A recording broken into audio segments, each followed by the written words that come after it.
Welcome to another episode, actually the second episode of Let's Talk Deer. And I'm with Jason Wenzel, and he's the Director of Operations for Grandpa Ray Outdoors. Now, Grandpa Ray Outdoors is the presenting sponsor of Let's Talk Deer, and John O'Brien is the owner. And John and I have known each other for 4 or 5 years, and he's been on the show, my previous show, a bunch of times, and I got together in January and said, "Hey, let's do something. Let's collaborate. And let's educate people about deer hunting." So, what you're going to find about Let's Talk Deer is simply that we're going to talk about deer hunting, but we're all going to talk about what it takes. It takes cover, takes food, takes water to grow a big deer herd, or a balanced deer herd, or a healthy deer herd, however you want to say it. And Jason is the Director of Operations for Grandpa Ray Outdoors, and he's on the show today, and we're going to talk about a lot of topics. But, Jason, just give us a little background how you came to Grandpa Ray Outdoors. Sure, yep. I have a QDMA background, and I run the branch down here in south central Wisconsin. And a few years ago, John O'Brien and I met at one of our meetings, and I really liked what John had to say about what he was doing with the wildlife industry regarding food plots. I really respected the fact that he could recognize what people were doing wrong and wanted to help them do better, and kind of like you said, Bruce, through education. And I've done food plotting for probably 8 years or so, well before I knew John. But he really has stepped up my knowledge regarding how I can do better with food plots, what I should be planting, crop rotation, how to make the soil better, all things I really wasn't doing that much of, I should say, prior to meeting John. So anyways, him and I got connected through the local QDMA branch, and when John started this company, I'd venture to say he may have not realized how fast it would grow, which is a good thing. But with that said, one guy has a tough time taking on all the demand that was coming through with this company. So I was fortunate enough to be asked by John to be kind of a helping hand, in a sense, to come on board and help take some of that workload off of him so he could focus more on research aspects of certain crops that we're testing, or mixes that we're testing, and I could therefore kind of run the rest of the business and stuff he wouldn't really have to worry about or deal with much anymore. So that's kind of how we got started together. So you're from middle of the state, around the Madison area. You're married, a couple kids, and how do you balance all that? I mean, it is challenging, and that's one thing that I emphasize to people is we do give out our contact information. We want to have a one-on-one relationship with all our customers if we can.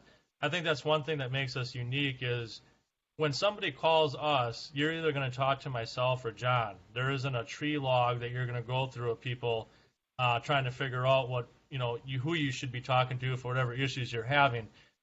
On the same aspect, John and I both have families, and so we do want people to respect the fact that once the day is over, as far as business hours are concerned, if you have the need to call, please leave us a message. We will get back to you. But, we can't be talking on the phone or emailing 24 hours a day. As much as we want to have good customer service and have those relationships with our customers, obviously family time is important as well. And so basically, Bruce, to answer your question, once business hours are over, I kind of shut things down as far as phone calls and emails are concerned. I once in a while will not do that and get back to the phone or emails, but I really try to set that time aside for family. So with my personality, it's a little difficult because when stuff needs to get done, I want to try to get it done. It's hard to just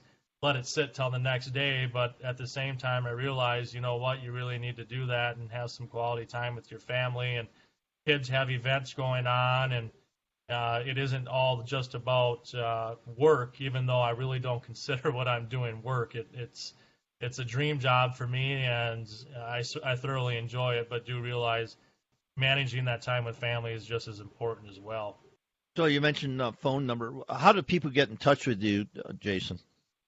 Sure. So people can call me on my phone. It's 608-807-6389. And like I mentioned, if I don't answer, I would really appreciate a message being left, and I will get back to you as soon as I can. Otherwise, the other primary source is through emailing me, and the email address is grandparays365@gmail.com.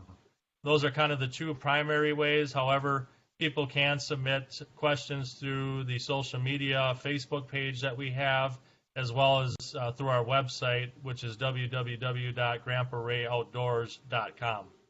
Thanks for that. So, folks, one, I would just echo this: just respect John and Jason's time, because it's like a business, and yeah, the web allows things to be open 24/7. But go to the website, send a query in from there. They get a contact, and you can query them there. And just like all of us, I know I get calls, and I pretty much, unless I'm doing a show in the evening, don't answer my phone, and I just ask people to leave a message, and that's only the right thing to do in the business, because we love to talk. I love to talk whitetail deer hunting, and I'm known in the industry for that. But still respect the team's time over at Grandpa Ray Outdoors. When you think about the food plot, let's just hit the food plots right now. The growth that's happened in the last, I would guess, 10 years. I'm thinking 10 years, and correct me if I'm wrong. It's just exploded, and it's $1 billion industry, folks. And this is seed for deer and for birds and for other critters. And it's, people have bought bird seed forever. They bought feed the rabbits, and some people, have been feeding deer, even though they shouldn't, for a long time. But then all of a sudden, food plots became in vogue. And do you remember when that started as part of QDMA? Do you remember when all of a sudden, people were turning, city folks like me, suburban hunters, were turning into, farmers? I would venture to say, Bruce, I would agree with you that had to have started at least 10 years ago, as far as I can remember, if not longer, with people starting to really get involved with, like you said, becoming farmers in a sense. Even city folks, same with people who live in the country. They live in the country but may have not done anything as far as learning how or knowing how to plant certain crops, and have decided to take that upon themselves to better help the deer herd. And so it's been a good 10 years, if not longer, as far as I know, where this really all started getting started with people from various different backgrounds. You think about, somebody figuring out, okay, the farmer over there's got a lot of deer. I see a deer on his alfalfa or on his beans, in his corn. Maybe I should grow it. That'd be an interesting topic. I'm going to have to do some research, because I'd really like to go back and figure out who started, it. I can remember Wayne Carlton started elk calls. I mean, and this is a long time ago. I think in the 80s. It might have even been, I moved out to Colorado in 85, so it had to be someplace in the 80s that Wayne Carlton created his empire and his success, and became a notable, iconic elk caller way back then. And I remember listening to that. And so some of those things I pegged, but since 85 I've lived in Colorado, and the farm was already, Eddie grew the crops, and he rotated them: alfalfa, corn, beans, and he rotated them. So you always knew the deer were going to be there because they had food. So let's talk about, the food, and, we're talking about food plots. Why is it important for you to have good forage all year round for the deer herd? Sure. So if you think about it, I like to start with the springtime, and then we'll kind of work our way through the rest of the year. And the reason I like to more or less focus on the springtime is that is an extremely crucial time for the deer because number one, the does are either still pregnant with fawns or are going to start having their fawns or dropping their fawns, and what that doe is taking in for food and nutrition is obviously going to get transferred down to the fawn. And so you're kind of giving nutrition to two different deer, if not more, if the doe has twins or triplets. But in Wisconsin, which is a little bit different than maybe some different from other parts of the country, is obviously this time of year going into the spring, you're not going to have a lot of green forage for the deer to eat on. And so, we do have, there's other supplemental things you can do where legal. I should use that as a disclaimer where, we have minerals and certain deer feeds you could use to help the cause with that. But getting into like a spring planning plan, the first thing we do is we have questions all the time. Well, it's springtime's approaching. What do you guys think we should plant? And that's just not an easy question to answer because everybody's circumstances are different. What John and I want to know is what is your soil situation? What's the health of your soil? What type of environment are you planting in? An example would be, we want to know if it's a shady area, an area open to the sun. Is it a wetter area? Is there a slope? And from all that information, we can really dial in, this is what you should be planting. Because the last thing we want to do, Bruce, is say, yeah, we've got an excellent alfalfa clover mix that would be great for springtime. But if their soil conditions aren't correct and they're not going to get optimum growth and nutrition out of that mix, we're certainly not going to recommend that to them. We're going to recommend something that's going to grow effectively for their circumstance, and as a result, if it's growing effectively, the deer are going to benefit from that. Now, obviously, people who have great soil, we can certainly talk about, mixes with that. But point being is the springtime, the deer need as much nutrition as possible. And obviously, the other aspect is people think about bucks starting to grow their antlers. And I always tell people, you're going to get the best antler growth when the nutritional aspect of the buck has been met. So if the body's got all the nutrients that buck needs, you're going to start seeing that coming out through the antlers when the nutritional needs have been met. So two different things regarding what you want to have for a buck getting its optimum nutrition to hopefully get better antler growth, but then obviously you want to have good nutrition for the does and the fawns. And then that goes into, your spring and summer months. And usually the summer months are pretty much a little easier on the deer because not only do you have crops growing or there's other agricultural fields around you that are growing something, obviously there's native browse that's growing as well. So there's a lot of native things that the deer can munch on aside of what you've planted for them that they can certainly get a lot of good nutrition from as well. And then, leading into the fall, still a pretty decent amount of food available. The other crucial part of the year, I would say, aside of that early springtime, is obviously we all know that when the rut starts, the bucks they're running around like crazy, the does are running around like crazy, and they're using a lot of energy to do what they do during the rut. And so when you talk about what now, meaning what now after the rut, when you have deer that are completely wore out, they need something that they can go back to, a food source that they can get a lot of good nutrition to help basically rejuvenate their body and get them prepared for the winter months coming. So obviously throughout the year there's different certain types of crops that you can use to basically reach or meet your goal for ensuring that the deer have what they need throughout the year for optimum nutrition. So it all depends, though, on what you have going on your property and what's going on in your neighbor's property. And the reason I say that is we want to, if we are able to, when we go on people's property, we kind of see what the neighbors are planting, because we're certainly not going to want you to be planting something similar to the neighbors. We want you to have something different if possible. Our goal is that your property will have 365-day food/nutrition, and you're going to be able to hold deer as well. So that's kind of the realm, in my opinion, throughout the year on two crucial points, meaning after the rut, going into winter, and then obviously springtime, where you really got to make sure you've got stuff growing for deer where they can get some really good nutrition out of that. One thing I'd like to add, so the rut's over, it's wintertime, it's the hardest time of the year because there's snow, cold, and the bucks have just come out of the rut, and the does are pregnant.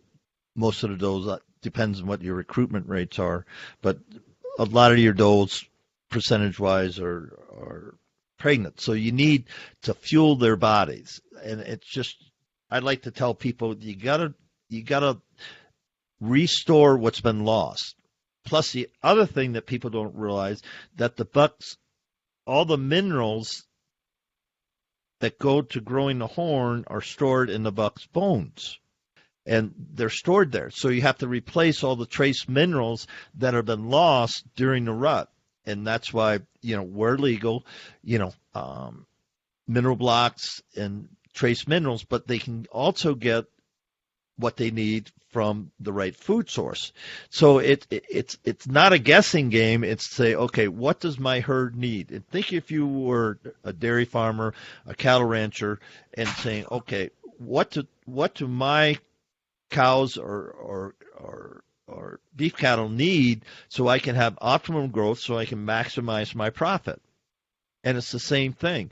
And then, after the get through the winter, then bucks are starting to grow their horns, so whatever they've taken in, they can produce. Plus, the other thing is you have the minerals, but then you have to have the genetics. And that we talked on Facebook Live about, some 20 acres, 40 acres, 180 acres, or whatever, are only going to produce what the gene pool will give you.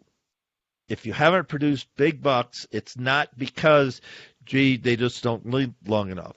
There's some bucks that you can have there, and they'll be, 10 pointers with small G5s, and that's what we have on our farm. We got some big 8 pointers, but the 10 pointers, the G5s are small, and I've got some on the wall to prove that over the years. And when you think about genetics, you think about minerals, and then you think about lactations. The most important thing you can do for your deer herd, in my opinion, is to make sure those does have reduced predation and all the forage they need up until they give birth and then after birth. So the last months of pregnancy and then they start lactating are the most critical times for that doe and the fawn, so you can have good recruitment rates. Your thoughts? I totally agree with you, Bruce. And so I like that you mentioned trace minerals, and though I'm probably going to sound biased here, I will say that our mineral at Grandpa Ray Outdoors, we don't want just a mineral that's going to be considered an attractant. You have people who love the smell of mineral, and the deer are going to like it, and they want to pour that out for the deer to come in and basically attract them, which our minerals certainly do. But our thing is we don't want to appeal to the human nose. We're appealing to the deer nose. That's our goal with our mineral. And with our mineral, you're going to have those trace minerals that you discussed that were lost and can get put back into the deer system in a sense, as well as having vitamins, which are crucial in regards to digestion and immune system function with the deer. All those things you got to consider. So we have a lot of nutrition and health aspects really shoved into our mineral product, specifically for what you said, that you can certainly utilize over the winter months if you wanted to. We're legal, and obviously going into the springtime months for does and such as well. So what we tell people, don't always, or you shouldn't be relying solely on supplementals either, such as minerals. There's a point in time where the deer should slow down on using that, for lack of better words, and start utilizing the forages that are around them as we get into the warmer months of the year. If somebody calls me in the middle of summer and says, boy, the deer are still just hammering my mineral, I'm wondering what's going on with the crops or the forages around them or on their property. Because really, once those start to grow, the deer should be getting most of their nutrition, their minerals, all the nutrients from the crops they're eating versus relying on a mineral site that you might have. Now, personally, I do have deer throughout the summer that will go back to a couple mineral sites that I've established after they're done eating on the forage. And I talked to John about that in depth, and biggest reason they'll do that is it kind of helps with digestion after they're done eating their forage. So that could be something you see, but you certainly want to ensure that there comes a point in time where they start to break away from relying on a mineral site and starting getting most of what they need from the actual forages that are growing, kind of like you mentioned. And the same thing goes with fawns. There's going to be a time where the fawns are going to be weaned off from the doe, going to start eating on their own those forages, and you're going to also want them to have the best, nutrition available to them as well at the same time. So what I like, Bruce, during the summertime is not only do you have stuff growing that you may have planted, but my goal when I go on people's property with the QDMA background is what can we do to improve the native browse around your property? And I like the two to complement each other. So not only do you have food plots growing, but you also have a good amount of native browse growing, and the deer have the best of both worlds, in my opinion, because I don't think a lot of people consider how can we improve our property to have better native browse, which some of those browses have excellent nutrition in them during a certain time of the year, and they're more focused on planting, which, again, I'm not criticizing that, but there's more to the picture that you can do for deer to give them the best food throughout the year than just planting stuff as well. You can actually have that natural aspect of your property help them with that as well. So specifically, native browse, let's talk about them. Let's just talk about, 100-acre, you get some woods, you get some open meadows, you got a couple of food plots. What type of browse are we trying to enhance? So, and I think you call it successional,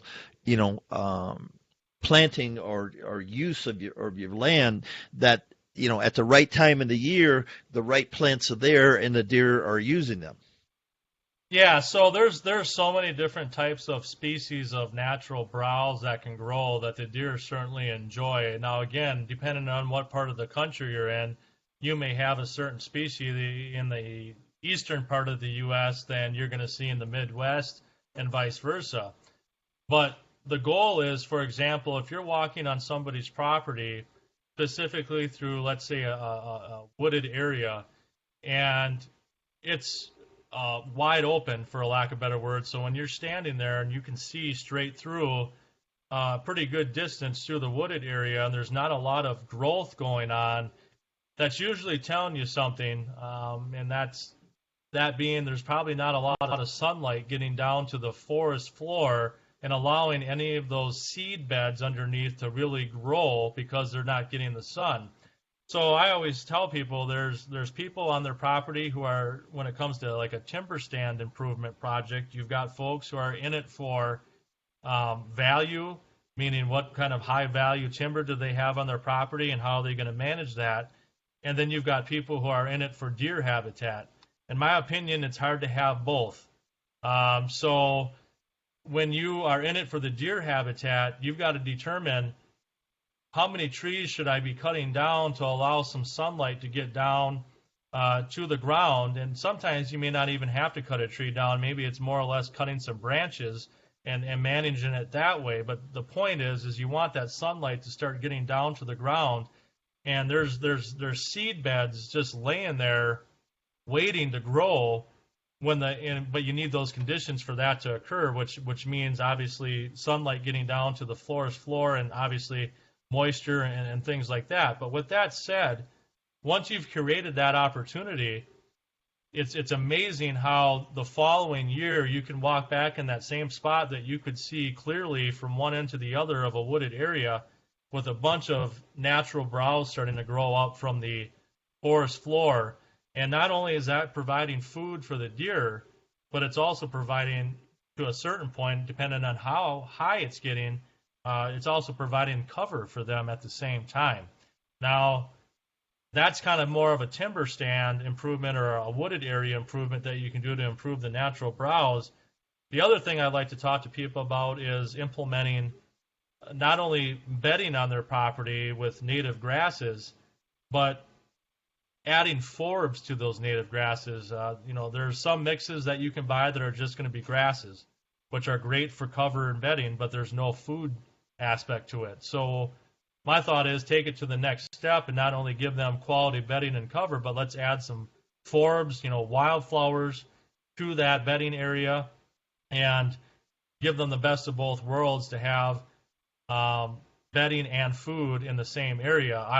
One of my buddies, in which I agree with him, used to say when you have forbs growing in a bedding area, it's kind of like having mini Snicker bars hanging there for the deer to eat. They're extremely sweet and they're very nutritional, unlike a Snickers bar for the deer. So there's so many different things that you can either plant or simply by removing some of the canopy from the woods to help things naturally grow, to give deer that natural browse aspect to your property besides just planting food plots.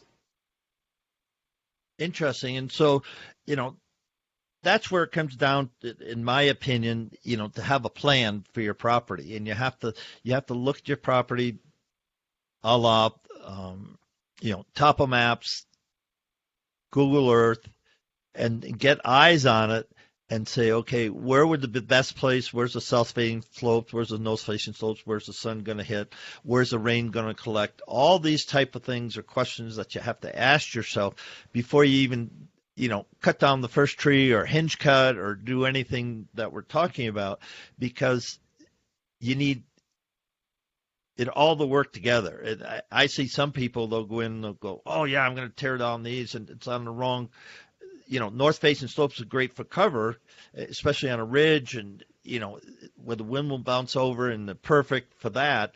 But if you say, well, I'm going to build a food plot on a north-facing slope, where you're kind of kicking yourself in the butt because it's not going to get the right sunlight. And there's so many things to think about. So let's talk about Grandpa Ray, planning or habitat plans. I don't know how do you call them? How do you frame your planning part of Grandpa Ray's? So when people contact us, there's kind of two avenues we go down. One is we will actually go on somebody's property and do an actual property recommendation. John likes to call it boots on the ground, and that's our most preferred way of doing it, because you're going to see stuff and feel stuff on people's property that you're just not going to see on a topo map or by them filling out a questionnaire. And so what we do is we have a list of things that we're looking for.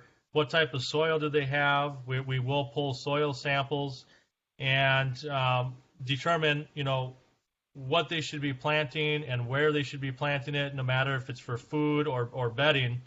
And the other aspect of it is once this has all been compiled, once everything is done and we're done with the property visit, John will then do an actual template of that property, each area that was discussed, how big that area was, what should be planted in that area, and even provide fertilizer recommendations for that area based on what you're planting.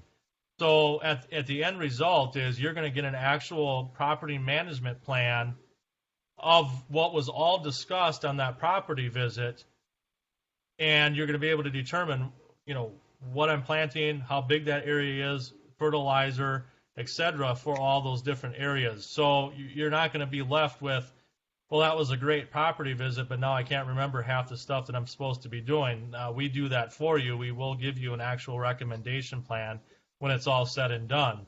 The other avenue is because of either scheduling issues or financial issues, if people can't have us on their property, the other option then is having something like an aerial map being sent to us with a questionnaire filled out, and we can try to dial in people as best as we can on making their property better based on that information.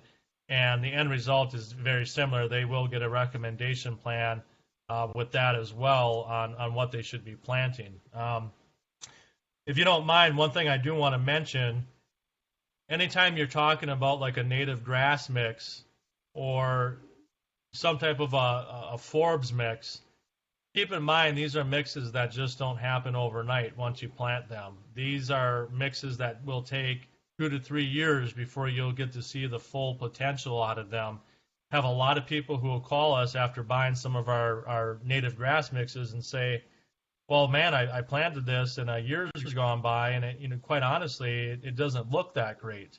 And I'm not surprised to hear that. And we kind of have to reiterate to people that it will take some time for these mixes to grow. You know, it's going to be a little bit more different than a food plot mix where you're used to seeing fairly fast-growing species, whereas when you're talking native stuff, that takes quite a bit longer. There's also a different management plan as far as how to manage those mixes or those grasses versus how you're going to manage a food plot mix. So if we do implement native grass mixes into the property plan, those suggestions can also be put in there so people don't forget about those. Yeah, well, thanks for that insight. So a lot of people have talked about screening grasses to their stands, because we all know the way you enter and exit the stand has a big impact on your deer herd. I mean, there's no question about that. So let's talk about, your recommendations and how you recommend plantain over Egyptian wheat.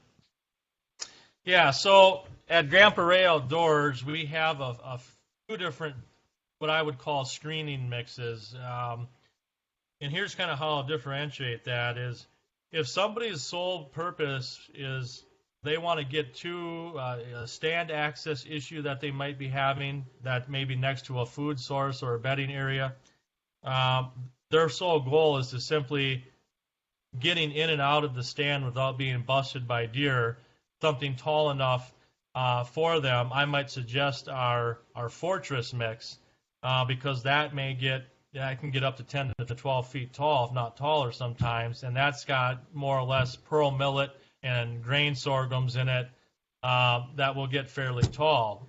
Now, the benefit of that mix is not only is it going to create a decent-sized screen for you, but it also is going to help feed the deer in the winter months because of the grain sorghum heads.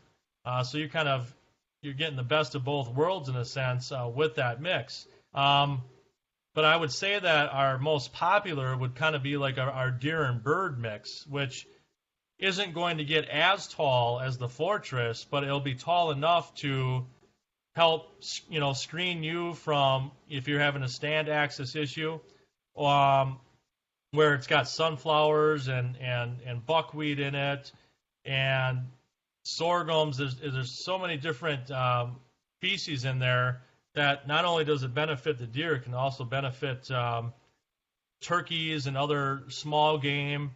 And so not only are you having it act as a screen, but you're also having it act as a food source for various different types of wildlife as well.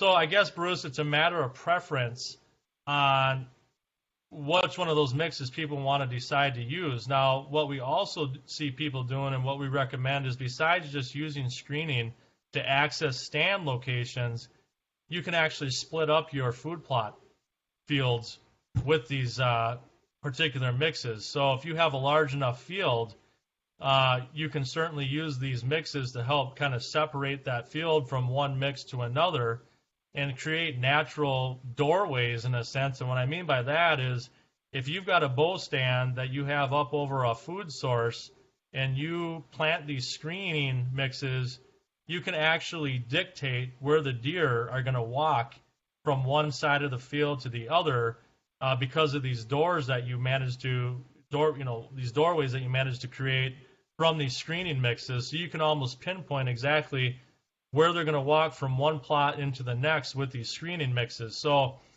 you can certainly use the screening mixes as a border within the field, if, for lack of better words, and create these doorways for deer within the food plot field to help you better harvest them depending on your stand location, as well as obviously having a screen for stand access issues. Now, a big common question we get is your deer and bird mix and your fortress are both annual mixes.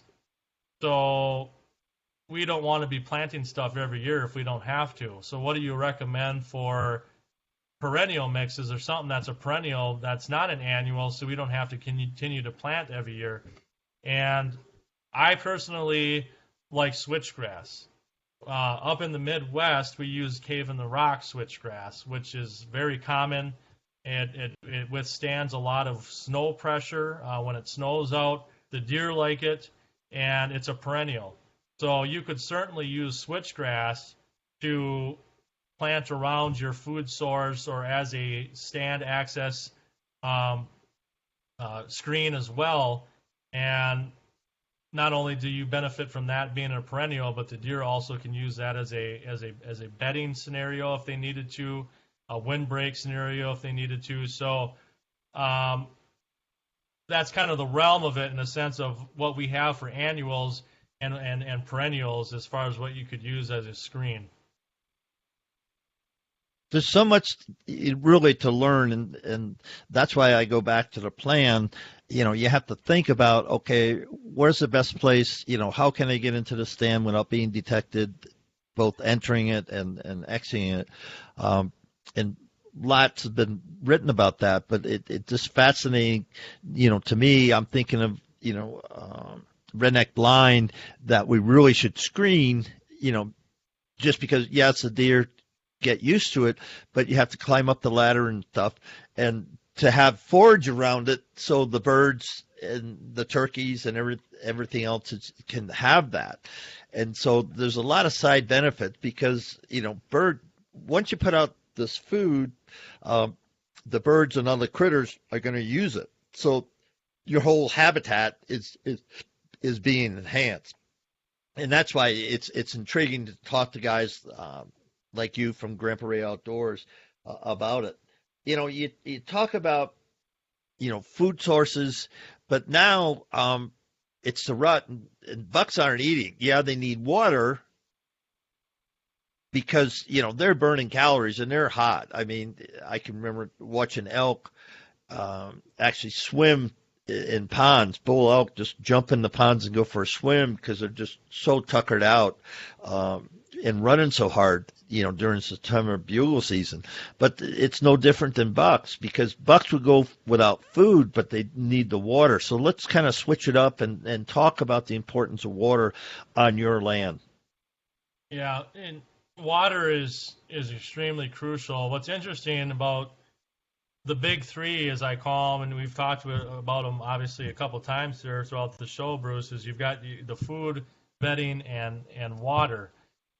Depending on who you talk to, one of those may be more important than the other. They agree that you have to have all of them, but one may be more crucial than the other in some people's opinions. Water is obviously extremely crucial and something you should have on your property.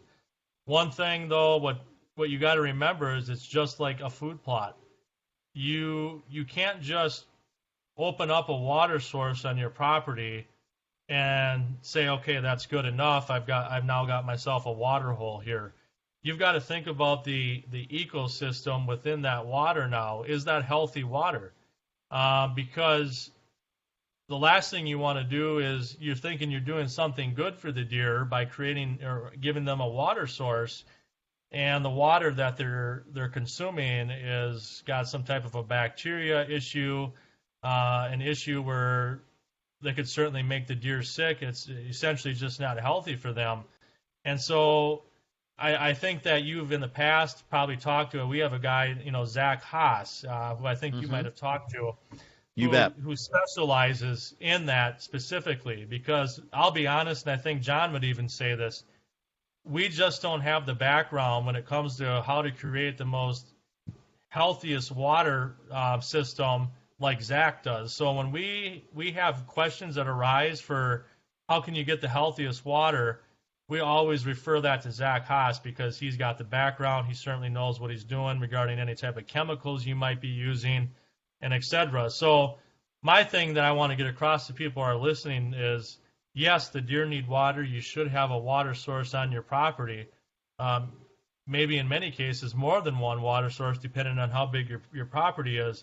But don't just think by creating a water source that you're good to go. You really should consider how healthy is it? Is it eco-friendly, and not any issues that the deer are going to get sick of or potentially die from consuming that water. So just don't leave it as I created a water hole and I'm good to go. And if you need to recruit your local water specialist, I would certainly talk to them and have a conversation with them to ensure that it stays healthy for the deer to have throughout the coming years.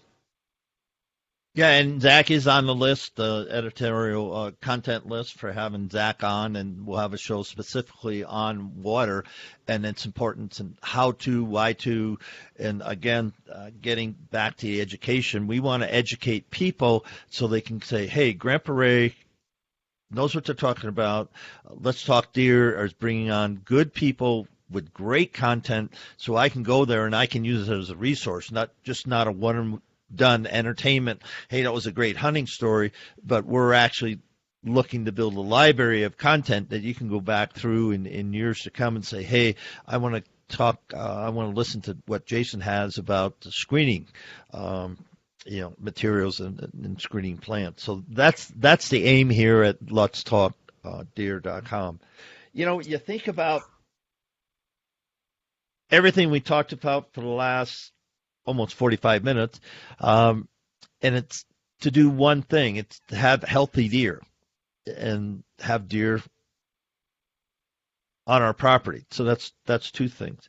And we do that because you and I both love the hunt. At the end of the game, at the end of the day,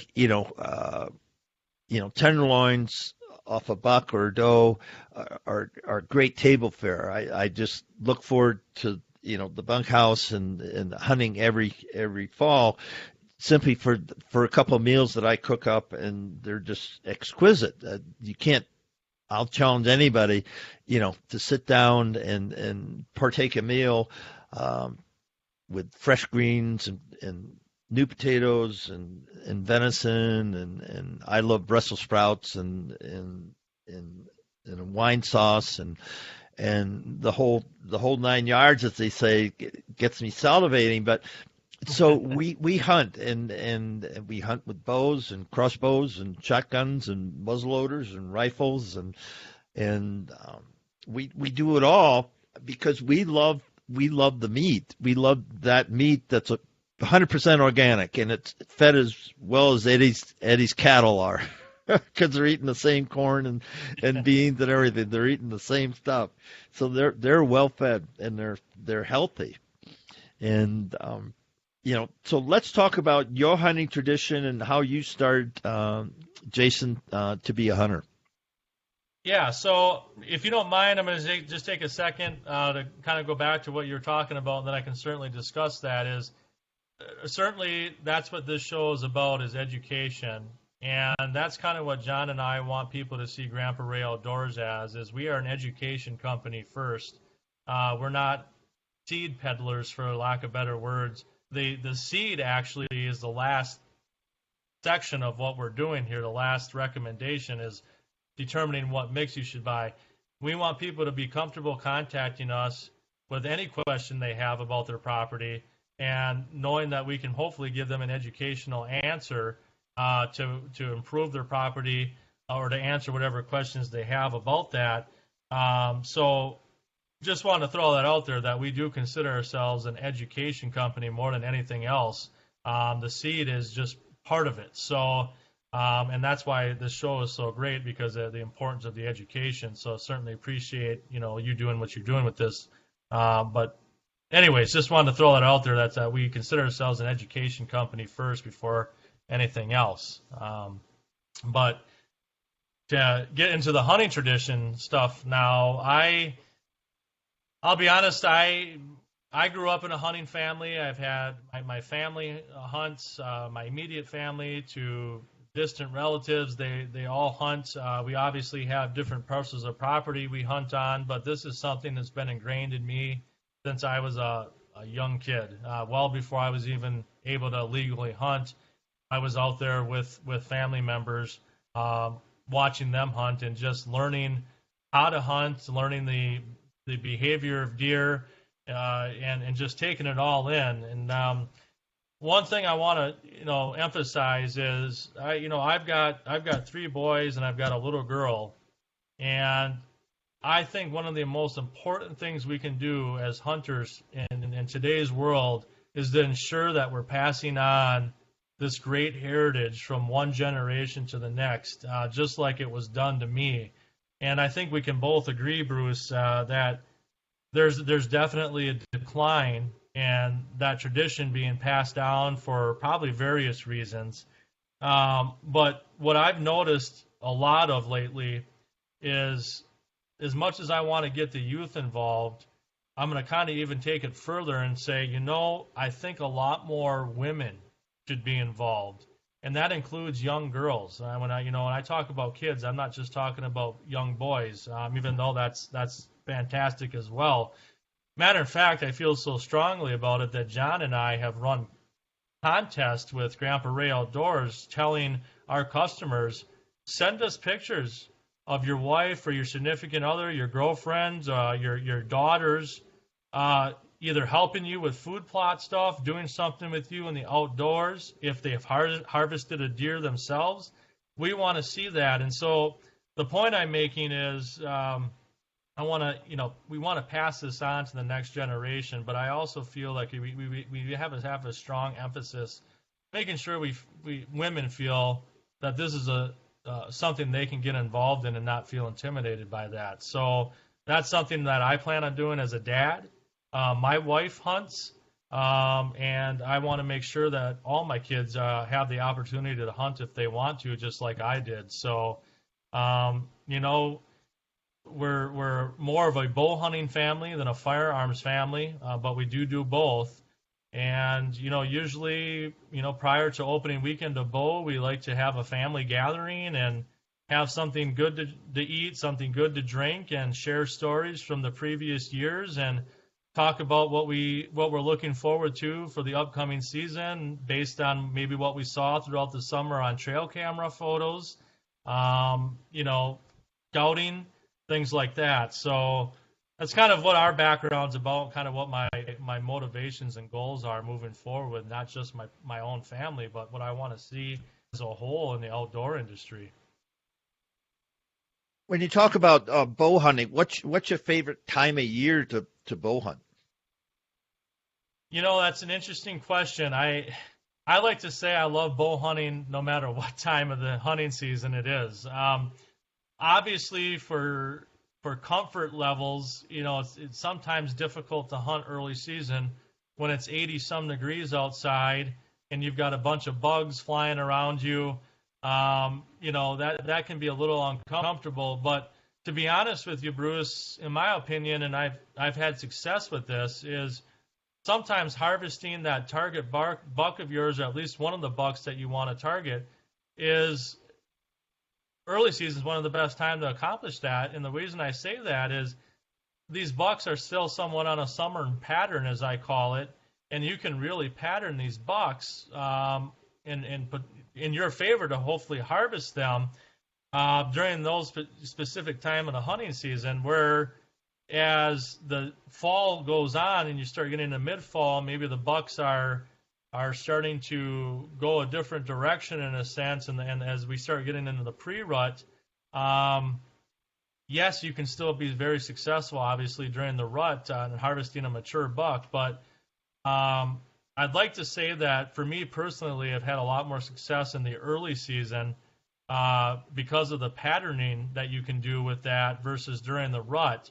Though I've had success during the rut, and I certainly love every moment of the rut, I would have to say I really like early season a lot, and I also do some doe harvesting as well during that time of the year. So I do like early season a lot, but I think it's going to be hard for me to say that I don't like the rut the most during the hunting season. So I'm smiling because the biggest deer taken on our farm was taken like the second day of the season a couple of years ago.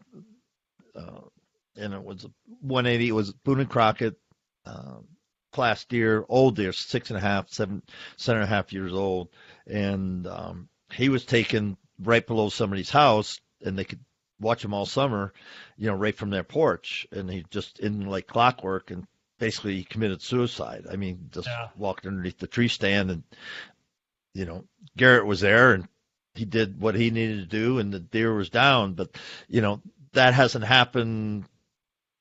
And all the time I've been hunting the farm, it was just the deer, just old deer, and he lived in the sanctuary across the street, and he just wanted to eat, and we had the right groceries, and Garrett was there, and and he did it, and so you really, my advice, if you can pattern a deer and you control the competition for that deer. Now this is really hard on public land, but on our farm, it's private. So and Garrett lives right there, so it was very easy for him to pattern this deer. And everybody has trail cameras, and they can pattern deer on there. But here's my 2 cents on trail cameras: they don't catch everything. I've seen bucks, and we doubled down on one place because we knew that a big buck was in there. And we doubled down, and we put one trail camera on the typical at the crossing, 2 crossings on a ridge, where you say, okay, I'll get good pictures of the deer. And then we put one about 50 yards downwind of that. So the normal deer would go past one trail camera, but if you're a buck, you can scent. You don't even have to go there. You can just scent check that other camera. And sure enough, my buddy's he's got the back end of it, which I don't like because it enhances the size, the spread and everything. But it's a monster. And he was trailing the doe 50 yards from the other camera, downwind of that. And so you got to, I like to tell people, if you're getting the same pictures of the same deer, either get another camera or move your cameras up and change it up so you can say, okay, I'm missing what's here. I truly believe that. And trail cameras, everybody, I read guy had 100 trail cameras on 100 acres. It was like, oh my goodness. Just to work to maintain that. Now with Wi-Fi, I have one friend that has 20 cameras, and he gets up at 3:30, 4 o'clock in the morning to see what happened the night before. I mean, right on his TV, sitting there with his coffee, and he's watching the TV, and there's the 20 cameras, and you know how many hits you got, and he goes, okay, let's see. And, oh, there's a bear or coyote or wolf or deer. I mean, we live in exciting times for deer hunting as far as information, but it still takes the hunter, and that's one thing. And I hunt with a crossbow because I got my right shoulder is pinned, and I can't pull back a compound. And so many people say, well, that's not fair, and it's not this. You still have to be a hunter. And getting back to kids and girls, there's no better way to introduce somebody, and they could be an adult, to hunting than with a crossbow, because it's easy. You just cock it back, you sit there, you get a scope or a red dot on it, and and they can harvest game and they can get all the excitement. And then as they grow into the sport, they can decide I'm going to hunt with a rifle, a muzzleloader, or a compound bow, but crossbows will enhance the number of people that can be introduced very easily, because it doesn't take a long time to get somebody on the paper at 30 yards with a crossbow. It just doesn't. Yeah. It really just doesn't. And so, and wrapping up here, we need to be better ambassadors. And this gets back to right what you're saying, your own family, but ambassadors, and welcome people, and just stop doing what I really abhor seeing on social media, when somebody puts up a buck and somebody says, well, you should have let him go and you should have let him grow. You should have, would have, could have. Stop doing that. Embrace that. Say, Jason, heck, congratulations on getting the doe. I bet you're going to have some great meals on that. Or nice buck Jimmy Jones got, or Susie Q got, or whatever. Don't be negative. If you're going to say something negative, just don't say something at all, because I unfriend people now. I caught my best rainbow in the world, my personal best rainbow last spring, and it was over 10 pounds. It was on a fly, 22-inch mysis nymph, and when I lifted it out of the water very quickly, my hands went behind his gill, and that was not good. And I understood that. But that's what we got, and then we put him right back in the water, and he swam away. And I can't believe that people said, hey, you shouldn't have done that. It's instead of saying, hey, heck of a fish, and I put out a disclaimer. I said, hey, folks, I know I goofed up. I should not have had my hand underneath his gill. And that's the way I scooped him up out of the net, and that's the way it happened, and my bad.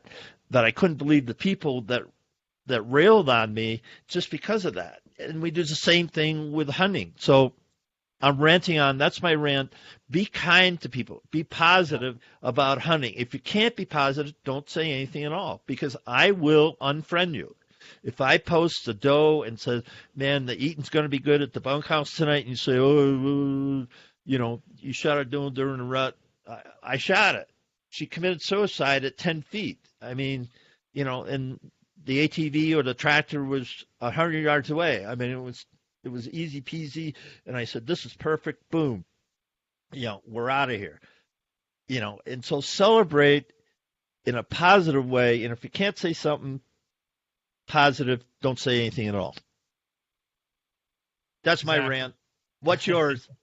I don't think I can add much more to that, Bruce. I agree with you. I like seeing any successful hunter, no matter what game they've harvested, But I will admit that I really personally enjoy seeing youth and women harvesting successful pictures. I have obviously most respect for a lot of male hunters as well. I've obviously got a lot of male friends. Nothing against males. I like seeing their pictures as well, but I just feel like in today's world, seeing those successful pictures of kids and women, that kind of adds an extra, or I should say maybe a bigger smile to my face, just because I think we need more of that. But like you said, I guess it doesn't matter who's behind in the picture. We should be happy for them and congratulate them versus any type of negativity. That's something we certainly don't need.